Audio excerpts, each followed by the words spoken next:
Hey everyone, welcome to the back half. We're just wrapping up week 3 of Books and Bakes, and we're still on track to raise more than 2,000 in pledges for Cake for Kids.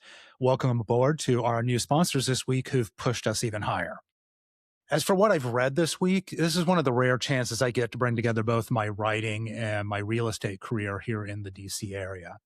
Any real estate agent who's worked on more than a handful of home sales will have at least one horror story to tell, usually more. Mine aren't too horrifying as these things go and generally involve unexpected people behaving strangely. A client and I once went to a showing in DC where the condo's occupant was at home, which is already a red flag. And once we were inside, I clocked that he was likely on hour 37 of a 72-hour meth binge. I still showed the condo. You don't pass up a great location because of a tweaked out twink, but I made sure to place myself between my client and him at all times. I've had an open house visitor slowly reveal themselves to be a stalker. I've walked clients through a really stunning home only to go into the basement and find enough mold to launch a season of The Last of Us. I've not found anyone hiding in the basement, but my mentor certainly did. And a truly surprising number of agents have accidentally surprised people who are naked and or having sex. That last one's an indicator that people selling their homes really need to pay attention to their calendar notifications. I'm lucky that the one horror story I don't have is a nightmare client. Yeah, I'm not just saying that to be nice. Anyone can be a little difficult at times when they're borrowing like $750,000 to buy their starter home. That's just human nature. Navigating that in a way that preserves their sanity is just part of my job. Given the absolute cutthroat nature of the real estate market in the DMV over the past few years, I'm surprised more clients haven't gone completely insane after losing their fifth or sixth or seventh dream home to yet another all cash, no contingencies offer. And what if someone did lose their mind? Well, that's the question posed by Marisa Kashino's novel Best Offer Wins, a very dark comedy about one woman's increasingly wild attempts to purchase her dream home just across the district line in a Tony, Maryland suburb.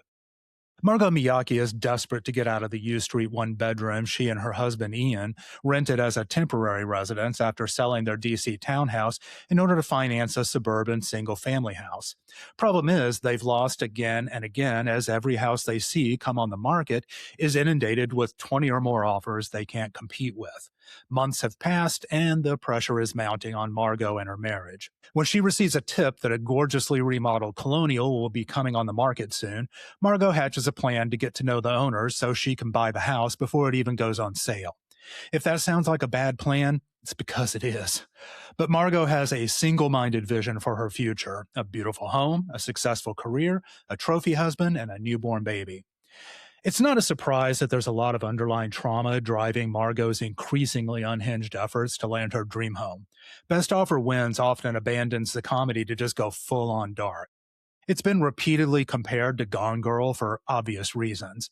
While reading it, I found myself thinking the book was taking a long time to start being Gone Girl, but then I remembered that Gone Girl took its time before going full, Gone Girl. I don't want to say too much more about the plot since most of the fun in the book is discovering just how far Margo is willing to go. There's a good amount of cringe comedy. An early dinner party with the owners is supremely uncomfortable and devolves into a social disaster that would deter any rational person from going further. Of course, for those of us familiar with the local real estate market as buyers, sellers, or agents, Kashino invokes both knowing eye rolls and emphatic what the fucks as Margo's quest escalates. This is a great beach/pool read for the summer season, unless you're in the middle of a home search, in which case you may want to wait until after you've finished that. I don't want anyone getting any strange ideas about how to get ahead of the competition. All right, so now it's time to take a look at what's ahead for Books and Bakes. Last week, while I was surfing through the online book sphere, I realized I'd never read Joan Didion, an author of nearly totemic status for many, but whose work I'd just never gotten around to.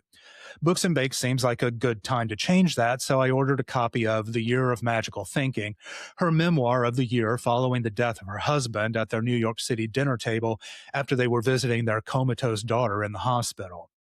It's not light reading. I'm not sure a memoir of grief was what I mentally needed at the moment. Is it ever? But it has me thinking about many, many things in my own life. I'll have more on it soon, and I promise not to be completely depressing about it. I also finished Terry Pratchett's Weird Sisters, which I previewed here earlier, and I'm glad I did because I needed a burst of good humor in the midst of all this. I'm still working on Colson Whitehead's literary zombie novel, Zone 1, but I may take a brief detour into something a little less heady. Maybe I'll grab one of the mini horror paperbacks I've bought over the years but haven't gotten around to yet. I'm still on track to meet my 20 book minimum, so I'll be keeping up the pace this week. And to close, I want to thank again all of our sponsors. You all have been amazing. It's gone beyond what I expected for this year, and I am just truly so thankful.